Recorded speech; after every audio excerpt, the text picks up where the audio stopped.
क्या कुछ जानकारी अभी तक हमारे पास है।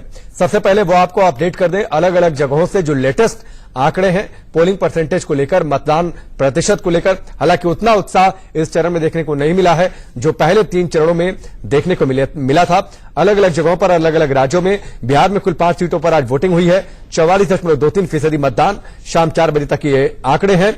8.42% मतदान जम्मू कश्मीर में, 1 सीट पर सिर्फ वहां पर आज वोट डाला जा रहा है। अलग अलग राज्यों में मतदान प्रतिशत को लेकर यह जानकारी आपकी टेलीविजन स्क्रीन पर।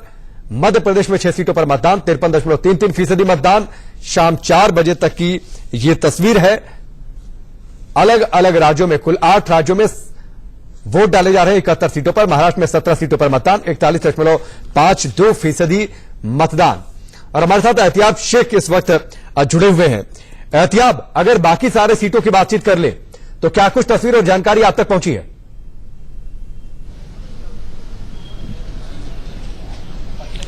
देखिए राकेश, अगर हम परसेंटेज की बात करते हैं तो निश्चित रूप से ये कहा जा सकता है कि बाय एंड लार्ज अगर हम पूरी इक्वेशन देखते हैं तो वोटिंग परसेंटेज ये कहा जाए कि पहले के मुकाबले थोड़ा सा कम नजर आता है। लेकिन निश्चित रूप से अगर बाकी की सभी सीटों की अगर हम बात करते हैं तो भारतीय जनता पार्टी और कांग्रेस के बीच में जो सीधा टकराव है, कहीं ना कहीं कांग्रेस अब इस बात की उम्मीद में है कि इस बार बीजेपी के गढ़ों के अंदर सेंध लगानी है।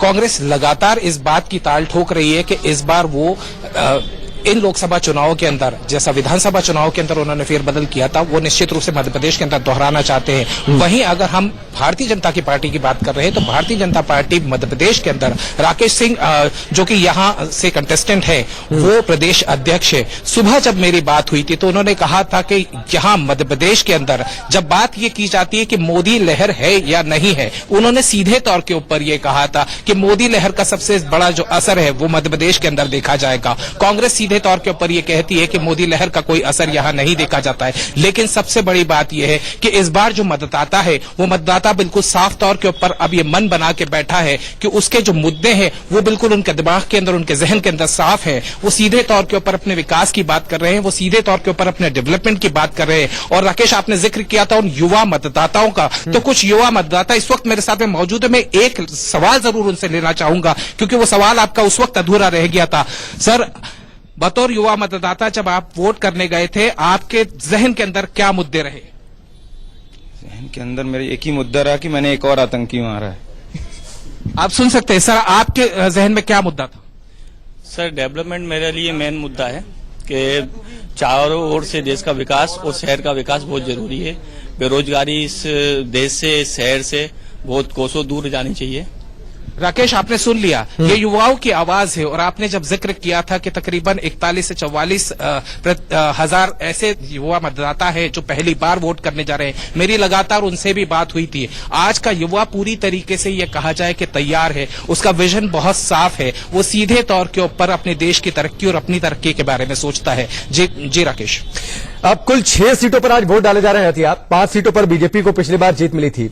1 सीट छिंदवाड़ा को अगर छोड़ दिया जाए क्योंकि वो तो कांग्रेस का गढ़ ही रही है, तो आपको लगता है कि जिस तरीके से, चूंकि ये सवाल उस समय भी था, एक ओवरऑल मैं आपसे आंकड़ा चाह रहा था कि जिस तरीके से राज्य में जो चुनाव हुए उसमें तस्वीर बदल गई सत्ता की, तो क्या तस्वीर बदलने की संभावनाएं इस लोकसभा चुनाव में भी है?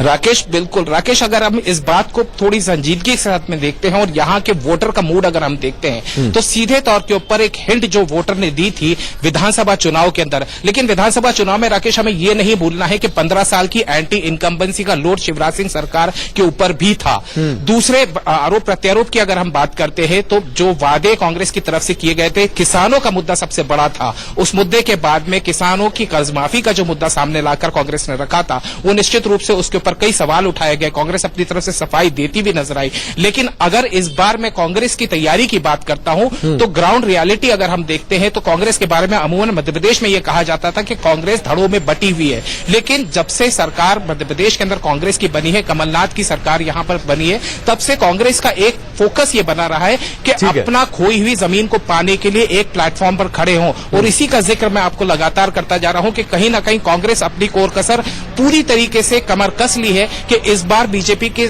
इस किले के अंदर सेंध लगानी है। सीट्स का अगर डिफरेंस की अगर हम बात करते हैं तो निश्चित रूप से कांग्रेस यहां कुछ ना कुछ माइलेज तो ले रही है। ठीक है। चलिए एहतियाब, हमसे फिलहाल जुड़ने के लिए, इस पूरी बातचीत के लिए आपका बहुत बहुत शुक्रिया। आगे आपसे अपडेट देते रहेंगे। यहां पर रुकेंगे एक ब्रेक के लिए, बहुत जल्द वापस लौटते हैं।